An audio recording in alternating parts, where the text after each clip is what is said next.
Indian ഫിലോസഫിയുടെ ചില general ക്യാരക്ടറിസ്റ്റിക്സും പ്രസ്ഥാനത്രയങ്ങളുമാണ് നമ്മൾ ഇന്നത്തെ ഈ വീഡിയോയിലൂടെ ഡിസ്കസ് ചെയ്യാൻ പോകുന്നത്.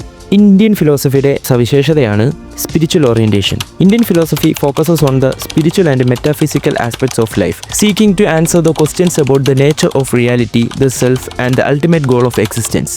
എക്സിസ്റ്റ് ചെയ്യുന്നതിൻ്റെ അൾട്ടിമേറ്റ് ആയിട്ടുള്ള ഗോൾ, അല്ലെങ്കിൽ എന്താണ് അൾട്ടിമേറ്റ് ആയിട്ടുള്ള ലക്ഷ്യം, എന്താണ് അന്തിമമായിട്ടുള്ള ലക്ഷ്യം, എന്താണ് നമ്മുടെ നേച്ചർ ഓഫ് റിയാലിറ്റി, അല്ലെങ്കിൽ നമ്മുടെ സെൽഫിനെ പറ്റി, ഇങ്ങനെയൊക്കെയുള്ള ചില പ്രധാനപ്പെട്ട ക്വസ്റ്റ്യൻസിന് ഉത്തരം തേടുകയാണ് ഇന്ത്യൻ ഫിലോസഫി. ഇന്ത്യൻ ഫിലോസഫിയുടെ അൾട്ടിമേറ്റ് ആയിട്ടുള്ള എയിം എന്ന് പറയുന്നത് മോക്ഷയാണ്, ലിബറേഷൻ. എന്തിൽ നിന്നുള്ള മോക്ഷം? The cycle of rebirth and death. Cycle of birth, മരണത്തിൽ നിന്നും ജനനത്തിൽ നിന്നുമുള്ള സൈക്കിൾ. ആ ഒരു സൈക്കിൾ, അതിനെയാണ് നമ്മൾ സംസാരം എന്ന് വിളിക്കുന്നത്. ആ സംസാരം എന്ന് പറയുന്ന ആ ഒരു സൈക്കിളിൽ നിന്നുള്ള ലിബറേഷൻ, മോക്ഷ, അതാണ് ഇന്ത്യൻ ഫിലോസഫിയുടെ ലക്ഷ്യം. പിന്നീടെന്ന് പറയുന്നത് യൂണിറ്റി ഇൻ ഡൈവേഴ്സിറ്റിയാണ്.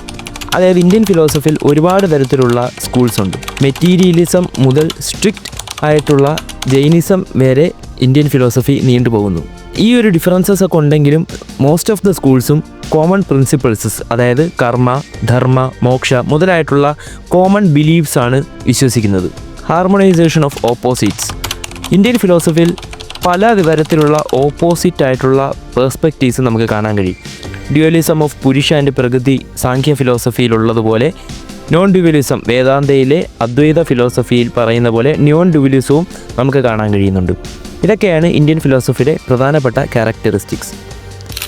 ഇനി അടുത്തത് പ്രസ്ഥാനത്രയങ്ങൾ. എന്താണ് പ്രസ്ഥാനത്രയങ്ങൾ? ശ്രുതി, സ്മൃതി, സൂത്ര പ്രസ്ഥാനങ്ങൾ. ഇത് മൂന്നുമാണ് ഇന്ത്യൻ ഫിലോസഫിയിലെ ഫൗണ്ടേഷണൽ കാറ്റഗറീസ് ഓഫ് ടെക്സ്റ്റ്. ഇതിന് മൂന്നിനെയും കൂടെയാണ് നമ്മൾ പ്രസ്ഥാനത്രയങ്ങൾ അല്ലെങ്കിൽ ത്രീ ഫോൾഡ് ഫൗണ്ടേഷൻ എന്ന് പറയുന്നത്. ശ്രുതി പ്രസ്ഥാന എന്ന് പറയുന്നത് ഹേർഡ് ഓർ റിവീൽഡ്, അഥവാ കേട്ടത്. ശ്രുതി എന്നാൽ കേൾവി എന്നാണ് അർത്ഥം. കേട്ട് അറിഞ്ഞത് എന്ന, അല്ലെങ്കിൽ വെളിവാക്കപ്പെട്ടത് എന്നൊക്കെയുള്ള മീനിങ്ങിൽ വരുന്നതാണ് ശ്രുതി പ്രസ്ഥാന. Vedas are considered divine revelations. അതായത് നമ്മുടെ വേദാസ് ആണ് ഇതിൻ്റെ ഒരു പ്രധാന example. These text are the primary and most authoritative sources in orthodox Indian philosophy. Orthodox Indian ഫിലോസഫിയിലെ ഏറ്റവും അതോറിറ്റീവ് ആയിട്ടുള്ള ടെക്സ്റ്റാണ് വേദാസ്.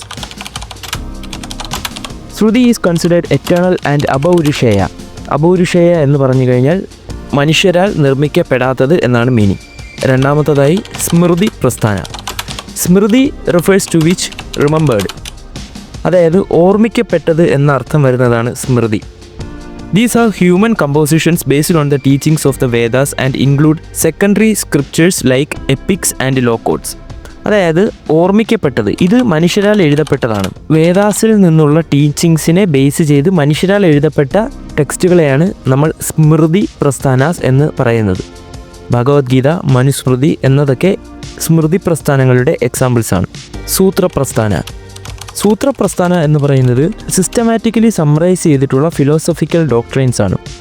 ബ്രഹ്മസൂത്ര, യോഗസൂത്ര, ന്യായസൂത്ര എന്നിവയൊക്കെ സൂത്രപ്രസ്ഥാനങ്ങളുടെ എക്സാമ്പിൾസ് ആണ്. സൂത്രപ്രസ്ഥാനങ്ങളാണ് ഒരു ലോജിക്കൽ ഫ്രെയിംവർക്ക്, ഫിലോസഫിക്കൽ ഡിബേറ്റ്സിനും ഇൻ്റർപ്രിട്ടേഷൻസിനും ഒരു ലോജിക്കൽ ഫ്രെയിംവർക്ക് നൽകുന്നത് സൂത്രപ്രസ്ഥാനങ്ങളാണ്.